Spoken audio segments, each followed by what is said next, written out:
Yes, g'day and welcome to Club Prairie Fire, the home of Tequila, Tabasco and the Duckworth Lewis Stern system. This is Season 8, Episode 2, and I am the Professor, your cricketing colonel on this voyage of cricket discovery. The English summer. 'Tis the season where pasty people flock to the parks to get their tops off, where the elderly commuters faint on the tube, and where the long room is filled with angry double-barreled names like Ollie Silverton Burt. No, that's not very good. Ruddy Toffs. Such a wonderful season in the north. Above all, the sweetest summer treat of all. It's cricket season in Old Blighty, and this week, the Three Lions, led for the first time by Ollie Pope, were given an almighty scare from those Super Sri Lankans. They came very close to an upset over the Bazballions, but couldn't get it done.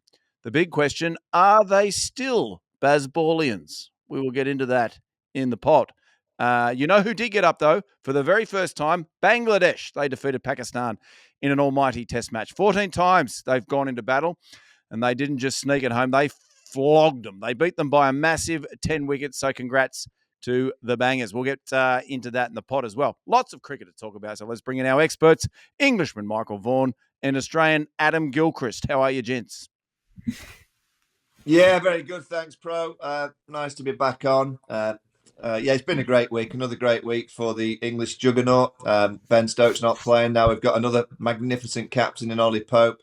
It just looked exactly the same. Little bit of a change this week for England. They've decided that they can just show the world that they can play a different style of cricket. They're obviously the kings of the Bazball, the team that are playing the brand of cricket that no one's ever played before, but they can also play the old boring way if they want to win the game at the end. So it's been another great week down here in England. And a trip to Lords this week, so the home of cricket to win the series. So it's a good week. Gilly, what's this jacket, mate? This is something special. What are you wearing there?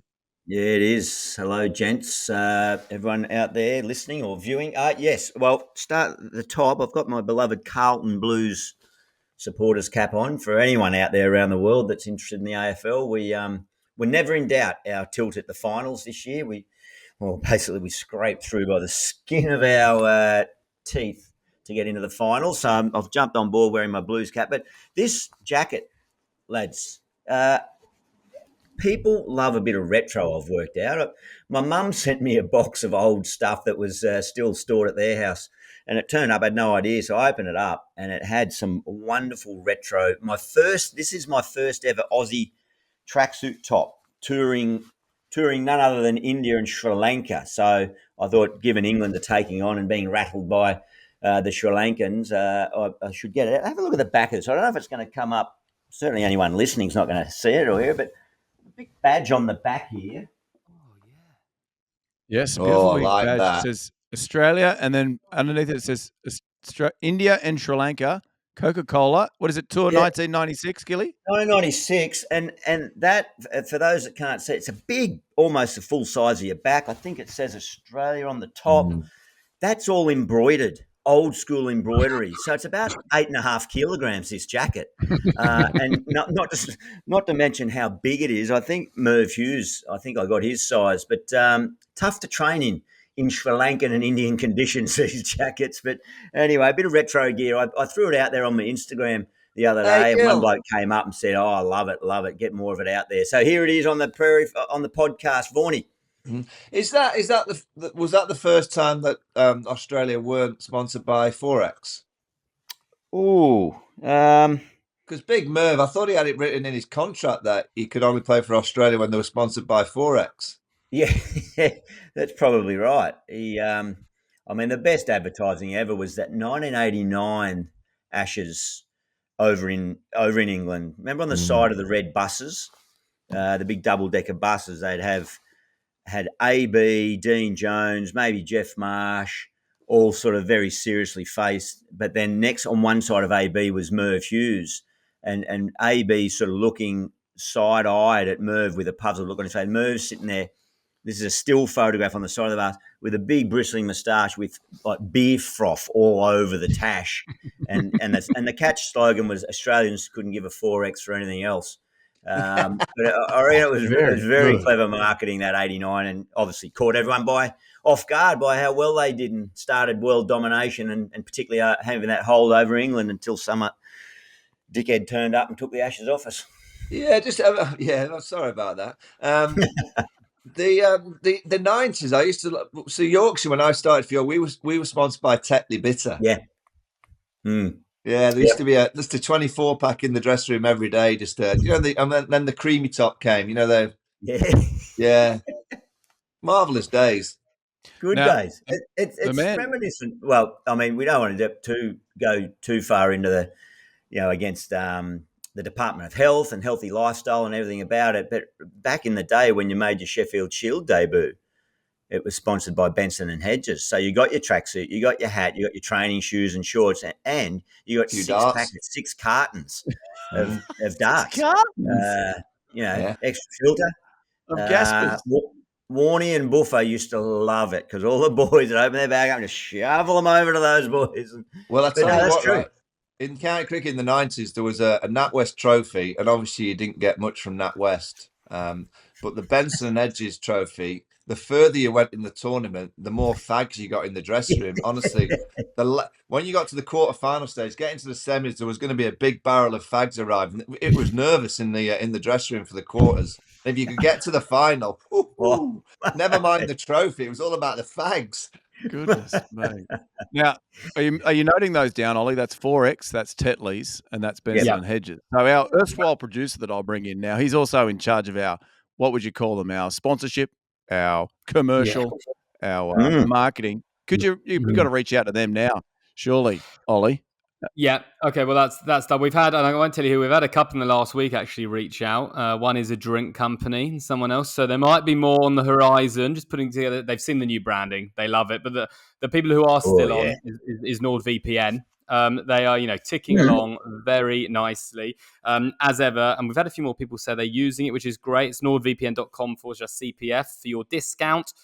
4 months free and 30-day money-back guarantee. We're all using it for different things. My one this week, I don't know if you saw it, was in the Maharaja Trophy, Bengaluru Blasters versus the Hubli Tigers was a tie and then took 3 super overs to find the winner. Tie, and Hubli Tigers got over the line late on, which was a cracking one. But we in our WhatsApp group, we did have something sent by you, Vaughany, in another competition, which I know you fired up VPN. Can you give us a bit more information on that? Yeah, I've been slightly disappointed though, Al, because on a prominent radio station that I listen to over here in the UK, NordVPN are sponsors of that as well. I thought we had an exclusive deal with them. They're everywhere. I don't know what league Carlos is playing in, but he's got a lovely purple shirt on, and he obviously gets given out. He doesn't agree with the decision, and we're always taught as young kids, you might not like the decision, but you've got to go. You've got to go. Now, Carlos gets about 3/4 of the way back. Suddenly, as you do, you take your helmet off to just, say a few thanks to the fans that are giving you an ovation, because he's obviously scored a few runs. And he decided to flick his helmet in the air and launch it with his bat. Now, this helmet, it looks like there's a tent or two. It goes over the tent. I'm convinced that Carlos hit that helmet further than I ever hit a white cricket ball. Yeah, it went a good distance, very good distance. He gets a bit of a bad rap from the commentator. I think Dominic Cork was commentating. I thought it was magnificent. He was just trying to get it straight into his kit bag. Yeah, it was a beautiful stroke. He was playing, the helmet comes apart. He was playing for the New York team, the Cayman Islands T10 League. But that, at the time, NordVPN fired that up. But that wasn't the only bit of, how do we put it, Gilly? Interesting launching or items being chucked that came across the cricketing world this week? Something else caught your eye in Bangladesh, Pakistan. Yeah. Well, every time we mention NordVPN, it's around my beloved Carlton Blues. Normally it's when I'm overseas elsewhere and tapping into seeing how they're going, and a dominant back half of the season they've had to steamroll into the finals. For anyone that doesn't know, they relied on a few other teams to lose just to stumble in. So anyway, they are in the finals. That's coming up in the next few weeks. But yeah, what caught my interest when I was tapping in again, the Bangladesh-Pakistan test match. Now, Shakib Al Hasan, a fine cricketer he is. The best cricketer that Bangladesh has ever produced, I would think. Yeah, left arm orthos.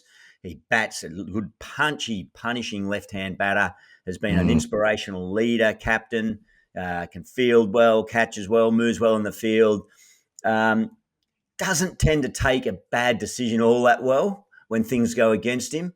Doesn't show the greatest, well, I suppose, sportsmanship or acceptance of a situation as what some others. In fact, I reckon he might be possibly in the modern game one of the more poorly behaved, demonstrative cricketers I've ever seen on the field. And he went another level again where he runs into bowl to Mohammed Rizwan, who's not ready, clearly frustrated. Shakib just stands at the bowling crease and pings the ball as hard as he can to Litton Das, the keeper. Misses Rizwan's head, not by a lot. Could have inflicted a fair bit of damage to the batter. If lucky he's got a good accurate arm on him.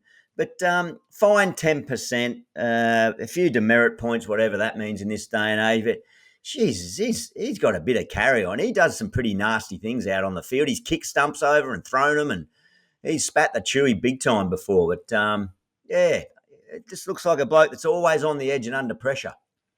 Yeah, I've just been reading up, and it's obviously been in the news over the last week or so. He's involved in the political kind of unrest in Bangladesh, and he is up for alleged murder in Bangladesh, and all his teammates have come out in support of him this week. So he's under a bit of pressure at the minute, Shakib. So he might get 10% of his match fee taken off, and I don't think that's the worst of his problems at the minute. I guess throwing the ball to the wicket's not that big a deal then, I guess. No, he's up for alleged murder. I'm not too sure too much about it, but it's there's a lot of political unrest, and he's obviously involved in one of the political parties. And that's alleged. It's alleged. Yeah, absolutely. Yeah. We did use the word alleged there, didn't we? Yeah. And Ollie, I've been watching the women's college volleyball, so that's a slightly different note. Nice. Any controversy there? Who's winning? No. Nebraska, they defeated Kentucky, as was per the script. So they get big crowds to that stuff, don't they? Oh, it's outstanding, and I definitely only watch it for the sport. So it's a wonderful thing, and good on everybody. Okay, hey, let's get into the show proper. Lots of cricket to talk about. Are you guys ready to get into this wonderful Test match that was England versus Sri Lanka? Gilly, are you ready to go there yet? Oh, not really. Just Ollie mentioned the rebrand. Well done, mate, and well done to all involved. That's proven very popular on our socials, hasn't it? That's yeah. Feedback I got. That's who's the chap that did that for us? Can we give him a plug again? Absolutely, Nick at Poloco is the guy behind it all, and also on Discord, which we'll be back with a couple of questions. They've been loving it. They've been absolutely loving it on there. So very good stuff. And it's behind me right now. It is. Yeah, it's a slick look. It looks good.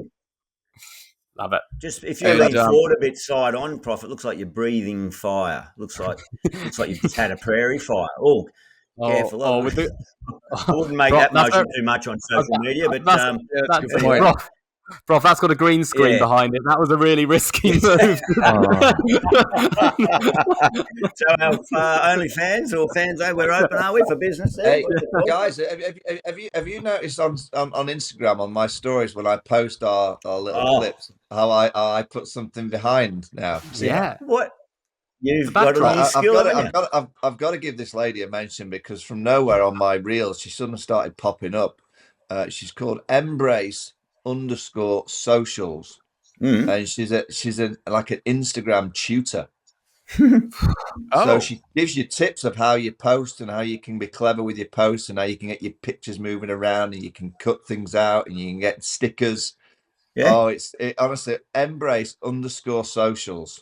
Go. You've gone up. I don't even know what her name is. What's her name? Let's have a look. Emma Cleary is her name. Emma Cleary. And so I've just been following, just trying to jazz up the old stories with a little bit of background. Yep. So and you can't do that with our old logo. Now we've got probably the greatest ever in the new design. It's going down a treat. And the decisions were made well by committee. We all, there was no arguments. We all We're very congenial in our. I like Yeah. that one. I don't like that one. I thought Yep. it was well done, everybody. There was, It was. It was. and I'm glad that we all settled on Australian green. I think that was the thing to do. Yeah. Absolutely. That can change, Ollie, can't it? Yes, yeah, I that's don't locked believe in. It's interchangeable. All right, England versus Sri Lanka. Well, a great test match in the end, Vaughany. Obviously, England went on to win it by 5 wickets, but a genuine arm wrestle. Would that be a pretty good summation? No? It was in the end. I mean, full credit to Sri Lanka. And 11:30, when did it start? On Wednesday. I'd done my first stint on commentary and they were 6 for 3. And I thought, 2 days, this is done and dusted. And then they were 90 odd for 5. And I thought, oh, this isn't going to last too long. And then they suddenly found a way of getting 236. Their debutant, actually, Milan Rathnayake, he batted beautifully, left-hander. He's in for his bowling. And then we get a lead. Jamie Smith, Harry Brook, Joe Root, but particularly Jamie Smith, he's a player. He's that wicketkeeper that I didn't mention quietly because I knew he was going to come into the scene and kind of arrive into Test match cricket with a storm. But he's a serious player. And then Sri Lanka found a way in the second innings. Kamindu Mendis, his numbers are ridiculous. He's had 7 Test match innings. He's got 3 centuries. 2 in 1 game against Bangladesh. He's also got a 91 not out or a 60 odd not out and a 91, something like that. But he's got 5 decent scores inside 7 Test innings, and he's a quality player. So they found a way of asking England to get a tricky 205. We lost a few early wickets, and then Joe Root, as I said at the start of the show, where England are brilliant and the best team to ever play the game in terms of the visual, the entertainment side, they can go into the gears 6, 7, and 8 very quickly if they wish. But then in the chase, it was just old school, back to gear 1, just dig in. Joe Root dug in and just got them over the line. So, yeah, good win, 4 in 4 this summer. The juggernaut is gathering pace. Well, yeah, no, well done, England. Where's Sri Lanka on the Test Championship? I think they're near us, near the bottom. Lower. Yeah, England. So it's a massive. That's what I say. The juggernaut. I do want to ask you, and you did describe and mention Jamie Smith last week, Vaughany, about being a class player, and that was prior to him scoring that 100. Tell those of us that may have been asleep when he was compiling that century, just due to time difference, not a lack of interest. What's good about him? What's his greatest feature? What's his redeeming qualities? Well, when you can defend an 82 miles an hour length ball from Vishwa Fernando and Asitha Fernando, who actually got a bit quicker, actually 85, with solid forward defence. So as my good mate Philip Tufnell says, he can stop them. So when they bowl a good ball, he can stop the good balls. But then when he wants to go, he can go. He whacks it to all parts. So what's his tempo? Is he a aggressive non-stop, or does he go up and down, as you say? He plays the situation, whatever the situation requires. So he can play. He generally likes to, from what I've seen already, he likes to get himself in. He likes to give himself a few balls. But once he's in, he's got the drives, he's got the pull shots. He hits it hard, through extra cover, bosh. He looks the perfect type of player for Australian wickets. Hey, but Nixon. Just saying. Yeah, he's a good player. Perfect English player. He started well, and his keeping, actually, of which he hasn't done a huge amount of. Yeah. His keeping has gone unnoticed, which, as you know, as a keeper, if you're not being talked about, you're doing a decent job. Yeah. I guess in the winter when he goes to Pakistan up to the stumps, we'll see a little bit more of him. Unless England change the keeper and go back to Ben Folkes, because he's like the subcontinent expert. But I wouldn't think they'll do that, which means they will do that now I've said it. But he looks the real deal. He's quality. Yeah, good. And you're right. I did watch it. I saw Kamindu getting his 100. He looks like a real player. And as you say, he's laid a foundation for a very good Test career. Ollie. Yeah, just on Kamindu Mendis, I was reading a brilliant article on Crick Info about him today. So he came into the spotlight, in 2018, because he bowls finger spin with both arms, just as good, right and left. So he's got a very unique profile. It's slow left arm orthodox and right arm off spin that he can manage to, which he did against England 2018, and he's also getting runs. It's becoming a bit common that though now, isn't it? I've seen too many of these kids that can do both. How does that work, though? Because obviously, when you hand your hat to the ump, you say right arm over. Does that mean I then have to bowl right arm for that whole over? Do I have to tell the umpire before I'm switching, or I can roll it and then I can switch halfway you have through? to tell the umpire, and then obviously then the batter gets told. So certainly that's a rule that I knew, but I did see some discussion recently. Well, not recently, maybe in the last couple of years, where perhaps that should be relaxed, given that a batter can switch hit or reverse sweep. So they face up as a right-hander and then effectively turn into a left-hander. So there was, as you say, Vaughany, there's more and more skilled bowlers out there trying this. Maybe that should be freed up, that they can just run in and it's anyone's guess. And the captain's got to hope, or the batter's got to hope that they know what they're doing against whatever's coming, their match plan. Hey, can I just give a special mention to Joel Wilson, the third umpire this week? He had an intriguing game. So intriguing. Describing intriguing. Well, what he did was he did a couple of things that I'd never seen before in the game. So I think it was maybe Jai Surya was batting for Sri Lanka. And he was bounced out right in front of the face. He just ballooned to Joe Root in the gully. Maybe Gus Atkinson bowling. Brilliant. So he bounced in. He gets him in front of the throat, out, walks off. And I'm on commentary and I hear him here. Wait a minute, I'm checking for above the shoulder.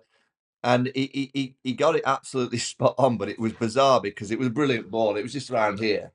And he did the bowler, and the batter had to go back out there because it was deemed the ball had gone above head height 3 times in the over, so it's a no ball. So that's his first call, which was from nowhere. So Rafnat, and then he goes out there and he tries to, or Jayasuri, tries to whack it over the extra cover for 6. Next ball gets caught behind.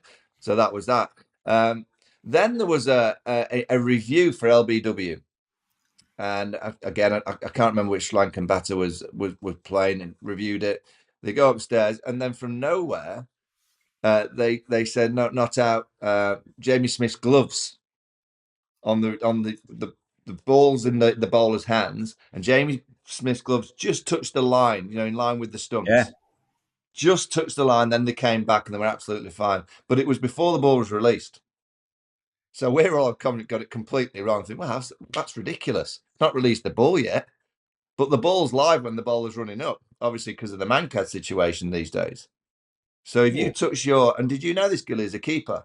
Because Jamie Smith didn't know, and we certainly didn't know. If you touch the line of the stumps with your gloves as the bowler's running in, that's live. So you have broken the line. And you've always, the whole of your body has to be behind the line when the ball's active. I didn't have a clue. Anyway, Joel Wilson, Did you know that, Gilly? He was a bit pedantic, but he got it spot on. Yeah, I was always of the belief that, I would have said once the ball's live has been delivered, that's what I would have interpreted it as. But always, if your gloves go in front of the stumps, it becomes a no ball. In front or in line? Well, I always thought in front of, but I guess the line. Whether, a bit like a front foot of a bowler something has to be behind the line, the umpire side of the line. So, there you go. Well done, Joel. So Joel he had a good game. Good game, Joel. There was a few quirky, strange things in this Test match, wasn't there? Like there was. Did a Sri Lankan bowler, name escapes me, the first over he tried to bowl on day 3, was the same bowler that had bowled the last over on day 2? Oh. Yeah, they tried that trick. Yeah. That's a good one. That is good.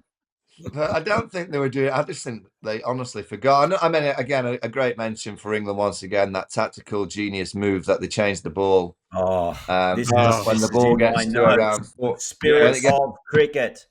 42 overs, starts to get a bit soft.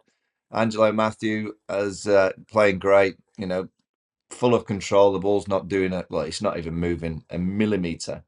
And obviously, you get the ball changed, don't you? It's out of shape, and suddenly England get a nice fresh one, and it starts to swing around. They've done it before. I can't remember when. Was that? But it's starting to become a clever manoeuvre in the UK. How big a batch of balls were produced in 2019?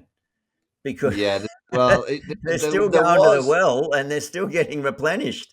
But even better, this time that they brought, I think it was Michael Burns was the fourth. I think it's the fourth umpire that brings the boxes out. He brought one box out, and they were deemed right to obviously change with the ball that they're changing. So another box came out, and they got this ball. Well, it was a beauty.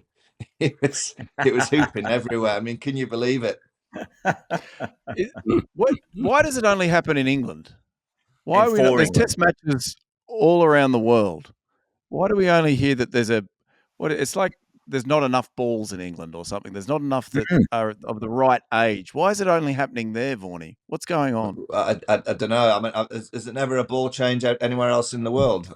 No, but generally speaking, elsewhere in the world, when they change a ball, they get one of the same age or one that looks the same. Well, from my recollection, and even when I was, you very rarely do you change the ball and get a worse ball.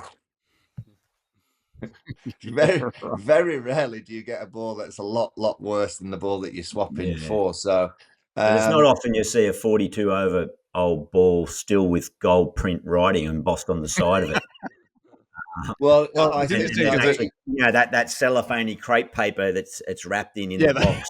It's still still sitting around it. Yeah, what they've done is they've gone back over the years, and obviously these balls have been used before to a similar kind of age. And I think what England have done is go and look back in the footage of the last 5 years and kind of looked at teams who have blocked the shit out of it for 42 overs. So the ball is 42 overs old, but they haven't hit it. Oh God! Clever. It's good stuff. It's good stuff. Now I'm surprised more teams don't try it. Oh, we will. We'll. Did the Lankans kick up a fuss at all about it? Like, was there anything questioned? Angelo Matthews, he speaks brilliantly about it. He's absolutely spot on, because it is. You name me another sport, and I was trying to say on air and on the radio, saying, what other sports can you get so lucky that you're actually, you're changing a piece of equipment in your sport, and you're getting an advantage. I mean, I don't know. In darts, can you change your arrows midway through a set? You can change your type of beer that you're drinking in darts mid game. That could help. You can go mid-strength. To the IPA as opposed to the draft. Yeah, so that could help. But in terms of any sports, can you think of any sports where you can be mid game and then suddenly, what are you changing in golf? Spin on the ball, Pro V1, Pro V1X. Yeah. But as a golfer, you have to stay with the same ball. Actually, a Pro V1. So you can go from a Pro V1X to, I don't know, a Callaway. Yeah, you mid round each hole. Can you do that? But that's every if that is the rule. I don't know the final rules of golf, but if that's the case, every golfer's got this ability to change when they want to suit their game, and they're in control of their game. You're not reacting to what someone else is serving up. No, tennis. No. I mean, baseball. A ball gets hit out of the ground. You can't suddenly go. 73 minutes into a football match. All right, it's 0-0. Let's get that one that's swinging around. So we can hoop it around the defenders. I don't know many sports that you can do what happens in cricket, where you can get very well. And I think, let's be honest, to get to that stage of getting the ball changed, you bowl cross seamers, whack it into the pitch, you get it out of shape. Yeah, it's quite. There's no science behind how you get a ball change. You can do that. No, that's you get right. a new fresh ball, it hoops around. Sugary lollies or anything like that. You can. I mean, it might fall under the spirit of the game, sort of something that's worth visiting. But anyway, I think it's very clever. Other quirky things. Obviously, Mark Wood thigh injury has to go off mid over, and then Joe Root comes in first ball. Yeah, Gets a wicket. absolutely, and it does what I he mean, wants. was Does that what he wants. tactical? Very clever. Very again tactical. Woody was bowling too quick, so he needed to go off. He's out for the summer, so that's a concern. I wrote a column about he's the most important player in this Test team now. For England to go and beat India, and if they want to win in Australia, Mark Wood has to be fit. He's More bowling important than rockets. Jofra? Yeah. I mean, he bowls 95 miles an hour. No one does that. There's very few in the history of the game that have been able to do that, but he is bowling consistently 95 miles an hour. He's bowling express. And Well, Ben Stokes is the talisman. He's the king of this era of the team. But I don't know. It's very hard to replace Ben Stokes, but it's impossible to replace Mark Wood. They just haven't got anybody. And I saw it on the fourth morning or the third morning, whenever Sri Lanka batted nicely and Wood was off the pitch, and they didn't have that kind of point of difference, the England attack on a good pitch without a ball change that was, it's pretty flat. Shoaib Bashir is a good off spinner, but he's just he's an off spinner. He's not got any kind of mystery. Gus Atkinson, 86, 87 miles an hour. Matthew Potts, 83 miles an hour. Wokesy, 80 miles an hour. If you don't have that point of difference in your attack, boy, it stood out a mile. And on those wickets next summer and in Australia, which will be flat, the ball won't be hooping around too much. He's going to be a massive key. So he's the most important player in the team at the minute. There you go. Now, a lot of bit of chat, Vaughany, around the reshaping of Bazball. So as far as we understood it from internationals looking into the UK system, Bazball was entertain, attack at all costs. It doesn't really matter what situation the game's in. Make sure you go out there and swing, swing, swing. Am I right in that, Gilly? Is that how we sort of understood it? The key part there was the result does not matter. It's about a legacy. We're here to entertain, and that is us. We're almost on a higher plane than cricket's ever been, based around results. Doesn't matter. So you guys get the win, but Bazball. So if Joe Root gets 62 in that last innings off 128, and Harry Brook 32 off 68, so they've made these adjustments. I think since that Indian tour, they've made these adjustments, and now they're, what would you say? They're taking their time. They're showing a bit of grit and determination. Is this a new form of Bazball, or is this a whole different type of ball?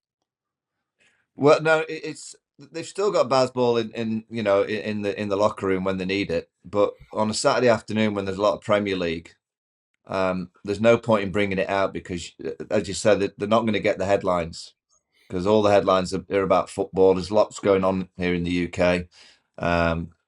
There's a presenter on the BBC that's been in a little bit of a mess. There's Oasis, the reunion, which is the biggest news in the UK about their comeback next year, which is great. So they realised that they weren't going to get headlines by playing the Bazball way, but they may get more talks. And we're talking about them because they didn't play the Bazball way. So they're smart. Yeah. Very, very clever. Excellent. If they'd have played the Bazball way, no one would have mentioned it. But because they played the other way, they're kind of saying to the world, look, get ready. We can play different ways. Well, on that, speaking to a friend on it the weekend, we've come up with a bit of theory. Actually, it's Stokes ball. So Bazball came, a man sitting, in the balcony, coming off, and they're playing their way. Stokes now in the balcony, and he has shown in recent times he can go 1, 2, 3 runs off 40, 50 balls, and then he can excel when he needs to. So it might be the evolution, the next step, and get ready for Stokes ball to be creative. Yeah, good shout. Yeah. Have you got anything on Oasis coming back? It's going to be, there's plenty of Heaton Park in Manchester, Wembley Stadium. Yes, I have seen a little bit on social where basically I think it's mainly Noel Gallagher just semi-abusing fans who are commenting saying Heaton Park's not a great place to go, a great venue, and Noel Gallagher's replying, "Shut up, see you in the front row." To anyone who's complaining about the venue for the concert. So Who got these brothers back together? Yeah. Well, I'm guessing that Bazball. I mean, I'm reading into it. Yeah, Bazball probably helped. Noel's a big cricket fan. He likes his football as well, but he's a big cricket fan. I once had a big all-night session with Noel in Perth, of all places, your hometown, Gilly, in 2006. Yeah. Yeah, after I was injured, I ended up, as you do when you're injured, you should be really professional and look after your rehab. And I had an all-nighter with Noel, and we ended up in there's a little theatre, or do you know where the England team would have stayed? What's the hotel on that stretch where all the teams stay generally? Not Just down along the the river? apartments, the old hotel on the left as you go up that hill. Down And in... you carry on up that hill, there's kind of a theatre or a hall, some hall at the top, and he played in there in front of there'd have been about 2,000 Barmy Army, really. And we ended up drinking all night with Noel in his dressing room, and we ran out of kind of glasses for people, so he ended up pouring all this booze in this big, massive bowl, and we were all taking it in turns to drink out the bowl. Yeah, so it's good to see him back. They'll rock and roll it. I think it might also. I mean, I think Noel's going through. I think he went through a divorce, so the numbers that they're talking about, 400 million, I think 50 million to the lads. It's quite a good check. Quite a good check, and I'm sure that the dates will be in between the Indian Test match series because they won't want to obviously compete with Bazball. So they'll try and work around the kind of dates to make sure it's not on the Test match days. Yeah, nothing like losing half your stuff to make you go, I'm going to talk to that guy I swore I'd never talk to. Let's get back on the road. Let's make some cash. Very, very good. Did we have anything else out of this England-Sri Lanka game we wanted to chat about, boys? No, but they've called up a kid called Josh Hull to replace Mark Wood for the next Test match. Big left armer from Leicester. I think he's about 6'7". He's averaging 135 this year with the ball. And this is what England do. This is what England do. Like Jamie Smith came from nowhere. They just pick players that they believe are absolutely right for international cricket, which it's a little bit of a knockback for a few county bowlers that have been running in for a few years and getting plenty of wickets. But, why not? I like what they're doing. Well, I noticed he's in the one-day squad, T20 squad as well against Australia coming up. Yeah. Josh Hull. Yeah, there's a few little, Joe Root's not in the, Joe Root, Johnny Bairstow, Liam Livingston not in the 50s. Johnny's not in anything. Joe Root's, I've never thought Mo's gone. I think that's probably the end of Moen. Still backing for most wickets next IPL. Yeah. Yeah, that was a good prediction, wasn't it? I wonder if Joe Root's played his last game for England actually in 50 over cricket. I'm not sure if they'll go back to Joe Root. I think they're saying he's rested, but kind of look at it and think, God, he's playing so well in Test cricket. There comes a time where you can't do everything. I just wonder whether the 50 over team will move on without Joe Root, but I guess we'll find out after Christmas with the Champions Trophy whether he'll go to Pakistan. And do you know that Champions Trophy in Pakistan? Yeah. Because obviously India won't travel there. India are going to play games in the UAE, and there'll be a semi-final in the UAE, and obviously one in Pakistan. India's semi-final, if they get there, I'm pretty sure they will be in the UAE. But they're going to have two final venues. Now, how's that for supporters? One will be in Pakistan and one will be in the UAE. Now, semi-finals, we usually have 3 days in between, but tickets are bought usually up front, aren't they? So what are you going to gamble on? Are you going to gamble on a ticket in Pakistan or are you going to gamble on a ticket in the UAE? It's a tricky one, isn't it?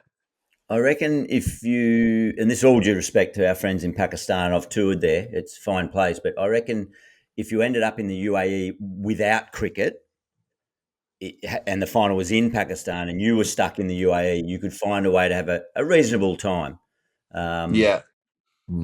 Yeah, so that might be the one to gamble on. Yeah, and also, let's be honest, Pakistan cricket at the minute are in a real mess. Well, they're all over the place. So you'd have to say that there's more of a chance of India making a final than Pakistan actually making through the group stages at this stage. Good start for Dizzy. Jesus. What What a wonderful segue to get into the next test series that we were going to chat about. Pakistan, they're taking on Bangladesh. And as I said, for the first time ever, Bangladesh has defeated Pakistan by 10 wickets in an interesting match where Pakistan declared. They were 448, 6 down they declared, and they went on to lose. They only got 146 in their second dig. Bangladesh got 565 and then none for 30. The PCB have come out and said they are in crisis. Now, traditionally, gents, this normally means this is when they're at their finest. That's when they come back and play well. There's one game into Dizzy's test career, isn't it, as coach? Well, I saw a little clip of Sean Masood and the skipper, Dizzy on the balcony having a bit of a set too. That was doing the rounds on social media. That's kind of usually it takes at least 2 or 3 games to get to that stage, but to do it in your first test match. Where's Dizzy basing himself in Pakistan, Gil? Do you know? I don't know. I don't know, but I can find out. I'll message him right now. Because they're up against it. Now, when's the next test, Prof? When do they play again? The next test match, I did have it in here. No, I've lost it. Ollie, do you want to look that up quickly? I'm pretty sure it's next week. It's in Rawalpindi, starting on the 30th of August. Oh, there's pressure on that. But Pakistan, I mean, I watched the Pakistan Super League, and there's loads of talent there. There really is. You're never going to not have cricketers in Pakistan of a decent standard. They've got quality, but they're just, the pressure card. I mean, that second innings, they just collapse from nowhere. Bangladesh bowled okay, but they don't know. They don't really know how to deal with the pressure. Was there a ball change?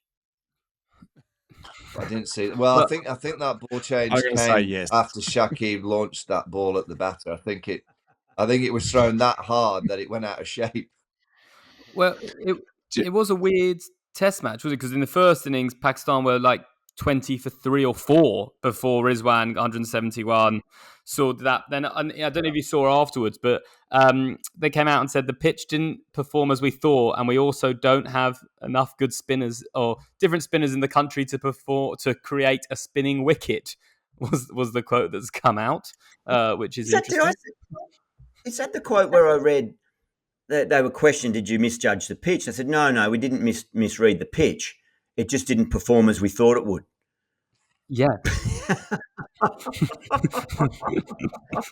It sounds a lot like you misread it. I love Pakistan cricket. They always make me laugh and smile because they go from, they can be, and next week they'll probably play incredibly well. They'll produce a bit of genius, and they'll unearth a bowler or a spinner from nowhere. Because to think that Pakistan are saying, for one, the board are saying they're in crisis. I mean, it's only a game of cricket. Come on, they've lost a game of cricket.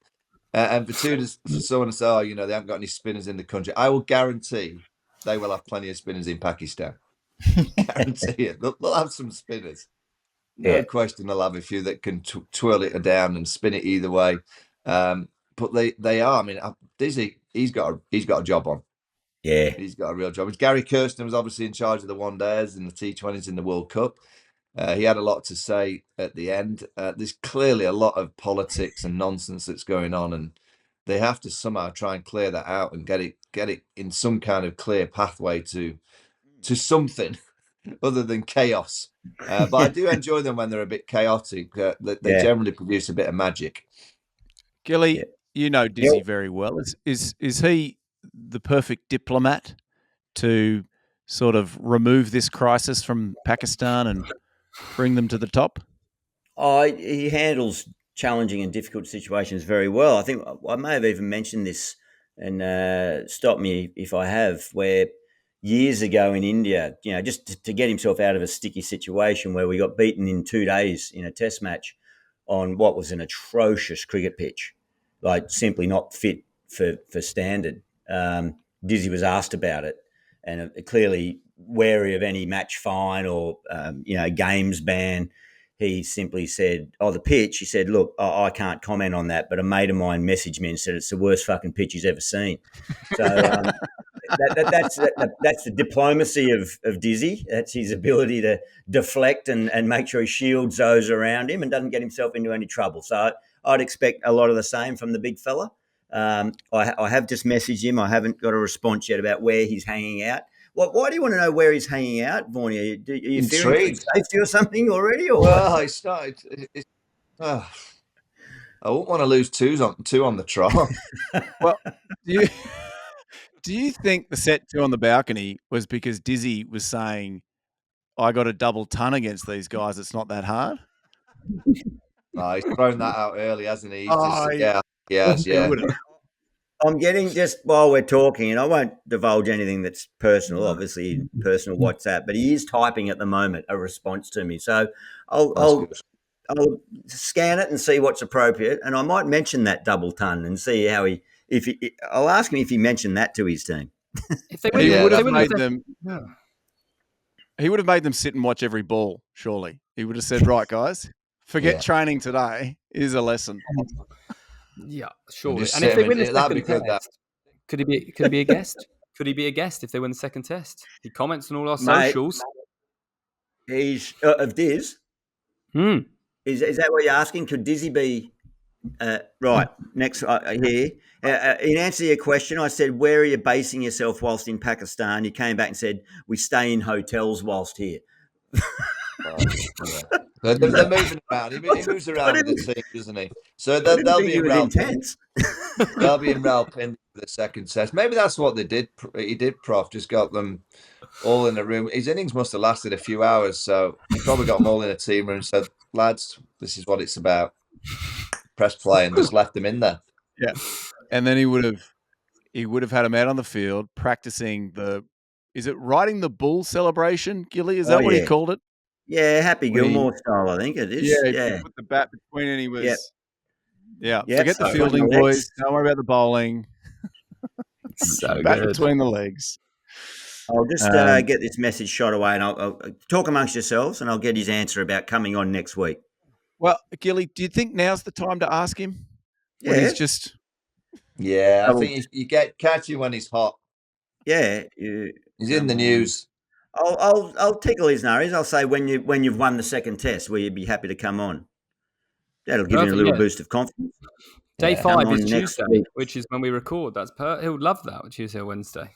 Great. Yeah, that's always thinking. Here we go. That's it. I said the lads on the pod want to know have you mentioned your double ton yet, and will you come on next week after you win the second test? So there we go. That's off and running. Okay, that's very good. I'm glad to know that he's staying in a hotel and not having to get up into an Airbnb or something like that. They're really looking after him. Yeah. Crisis mode. He might be camping if he loses the next game. All right. Well, it'll be interesting to see whether he agrees to come on. It will be very, very interesting. Now, there's a little bit of other stuff. There's Big Bash news. We can go through all of that if you'd like. We can just get straight to the quiz. How's everybody feel? Gilly, did you want to chat? Oh, I reckon Big Bash chat's too early. There's a few names nominated for the draft. Let's leave it till we find out what's going on. Well, I'll just mention the new Bazball skipper, Ollie Pope, Stoke ball skipper. He's obviously signed for the Strikers, so that's obviously made headline news in Australia. Yep. Has he? And I think the Club Prairie Fire favourite will be Rakeem Cornwall, who's in the draft. Who the big lad is just good watching. He's in the draft, so hopefully he gets the same. Yeah, God, please, someone get him. Yeah. Gilly, get around your mates who control the draft. Come on, let's get him in. Let's get the big fella in there. Absolutely. As we move on here, Gilly, you did mention before that you did want to chat a little bit about touring Sri Lanka. Did you want to get into what that was like, or did we want to get into Ollie's quiz? Oh, touring Sri Lanka was great. Let's go with the quiz. Yeah. Just quickly on Sri Lanka, we went bizarrely and surprisingly, we won a series there in 2000, I think it was. And the team party was at the Taj Samudra. Oh, yeah. That, Gil? Yeah, good setup.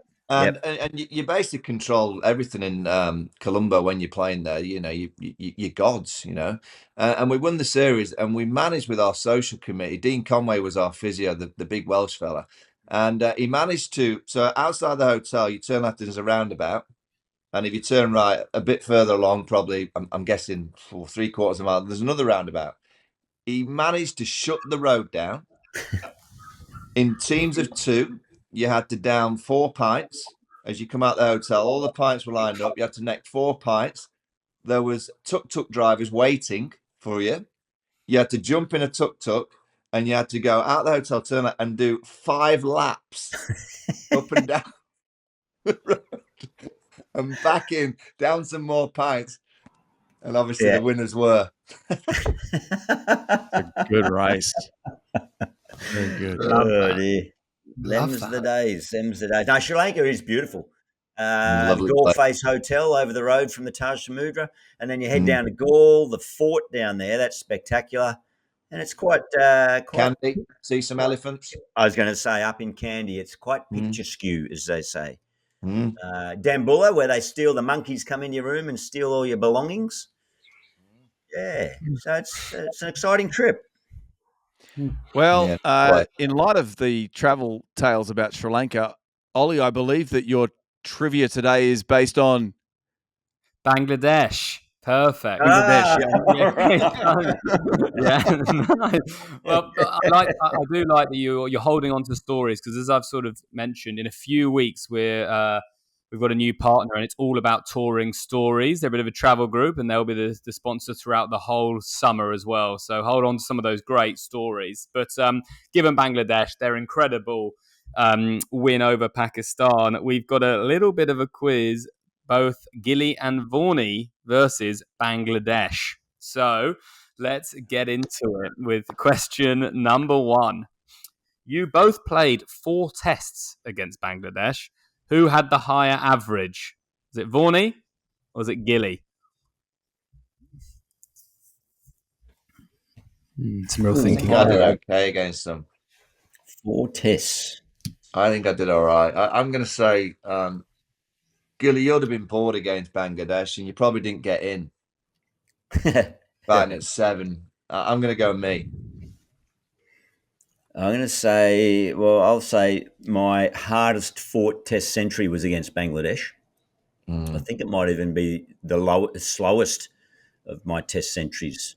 And I'll even self-boast and say it might have saved us from defeat.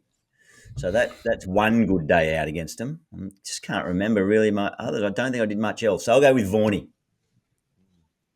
Gilly averaged 66.3. Vaughany 77.4. I helped myself to a few. Where were your dominant? Was that in England? Was it? I got a few over there. I think I might have got a couple of not outs in Bangladesh chasing. Was it 2 and 2, like 2 tests at home, 2 away? I can't remember. You reckon? Yeah, we do. Did I get 100 in the UK against them? So in Dhaka, 48 and 81 not out. Then Chattagram, 54 and 25. And then Lords, a ton. Chattagram, was it? Yeah. Lords. Chittagong or Chattagram? Was it Chattagram? Chattagram is the ground. Chattagram. I think Martin Saggers played in that game. You don't have a clue who he is, would you? Umpire. He umpires, didn't he? Umpire. Yeah, umpires. Yeah, Sags played in that game. Kent, wasn't he? Kent Seamer? Yeah. Yes, very good. Yeah, very good. Outswinger. Yeah. There you go. You just mentioned the tons there. You both got tons, 100 against them. Who got the highest score? I nearly announced it before remembering question 2 then. So Gilly, you announced yours, and Vaughany's was at Lords, I believe, or Chester Street. Yeah, it was at Lords. I think mine was 120.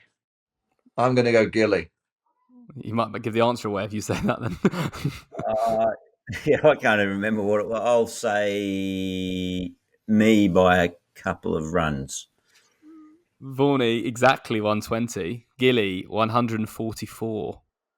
Oh, there you go. I thought I was 120 odd. Quick update. Dizzy says he has not mentioned his double century. with a big smiley emoji. And he says he flies out straight after the test. I'll be home for a couple of weeks so I can do the pod then, no problem. So, Love so it. is that not a 3-test series, or is it just the 2? Just 2, so it'll be probably the show 2 afterwards. there, 2. Okay. Great. Fantastic. Very good. 2-2. That's great news. Lock that one in. 2-2. Ollie? 2-2. Okay, number 3. Gilly scored that 144 in April 2006. But how many tests was that since his last century? So before that, how many tests did he go without getting a century? Well, he didn't get any in 05. Nearest wins. So did he get any? So 206 would have been... Where did he get his? Where was it? April 06. In Bangladesh. Gilly, where was it? So if you remember. I'm going to say 14. Chittagong. 14. Ooh. Sorry, so 206. What year was that? 206. 205, wasn't it? April 206. Right. 14 from Vaughany. Yeah. Nothing in 05. I think I had a couple in 05 at the start. In New Zealand, maybe. No, I don't know. I'm going to go 10. It was 16.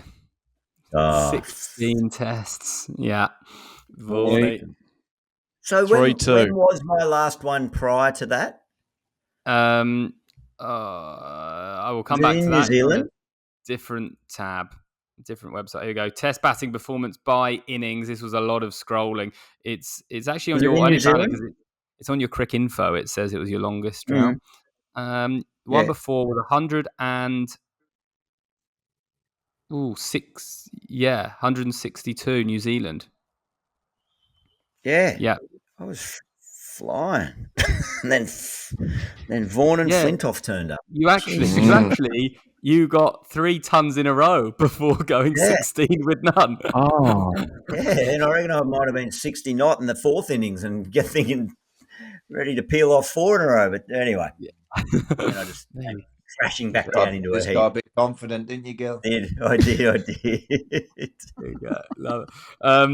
Okay, so 2-1. 3-2. Sorry, is it? Yep, 3-2. 3-2. Yep. So, question number 4. Speaking of games in Pakistan, that's where Bangladesh won. Vaughany played 2 tests there in 2005, and his highest score was 58. But was his strike rate higher or lower than that? 58 was your highest score there. I reckon it was higher.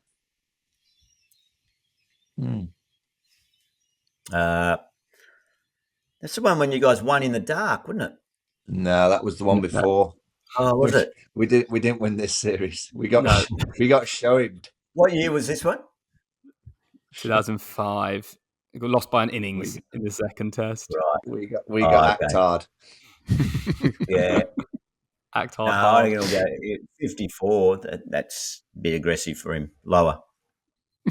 Yeah, his high score was 58. His strike rate was a very impressive 60. It is higher. Vaughany's on for the full house. 4-2. Yeah, the seeds of Bazball were born. Because I actually didn't get many runs, but I do remember going out there and getting a couple of bounces and getting out on a regular basis. Rana and Naved kept on knocking off all Rana and Naveed Al Hasan. Yeah. 4 out of 4. So question number 5, can't be caught, but could be a full house. We haven't had in a while. What is higher, Vaughany's catches or Gilly's stumpings against Bangladesh? Against the Bangers. Jesus. Catches?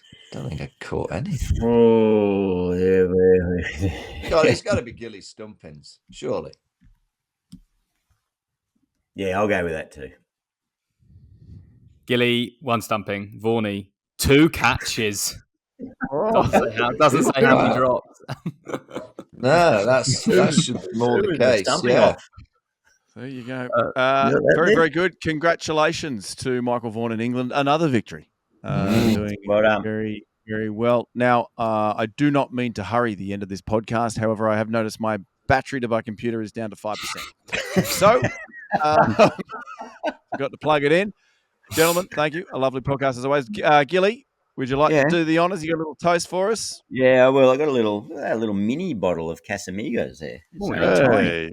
Oh, nice. Yeah, that's right. Convenient. Get a few drops in. Hey, Gil, can I just? How's your ice bath going, Gil? Oh, yeah. I'm just about to get into mine now. I mean, how's yours? Yeah, well, it's still sitting wrapped up in my garage, and long may it stay there. No, I'm just getting a little nice little. When I'm finished, I'll post a photo up and send it around. A little bit of a decking area put in to sit it on, and looking forward to it. But you inspired me this direction, mate. You inspired me. Thank you. Very good for you. Yeah. Who we want to toast? Anyone? Bangladesh. I think Bangladesh cricket. Yeah. To get a victory away in Pakistan. Also, Sri Lanka put up a great fight. Yeah. There was always, and by the way, after day one, if you look at a lot of the headlines and a lot of the stories from the journals in the UK, it's basically the death of Test match cricket after day one at Old Trafford. But, Sri Lanka have no chance in it. Might as well just rule them out. Well, they fought hard, so that's toast to Sri Lankan team, but also Bangladesh. Great win. Yeah, great win. Cheers. Very good, gents. Yes. Bang. Very, very good. That was Club Prairie Fire. You can find us at Club Prairie Fire everywhere. We are on Twitter. Sorry, it's called X now. X, Instagram, and YouTube. Tune in next week for another episode. Gents, anybody got anything else to add? Pro, can you just put your mouth to the flame for one last time? No. Just say goodbye to the show. The other way. Go the other way. Just one more time. I will not be doing that again. Bye, everybody. There are. Thanks for watching. I cannot believe you made the end, but glad you did. Chuck us a like and also subscribe so we can get some sponsors.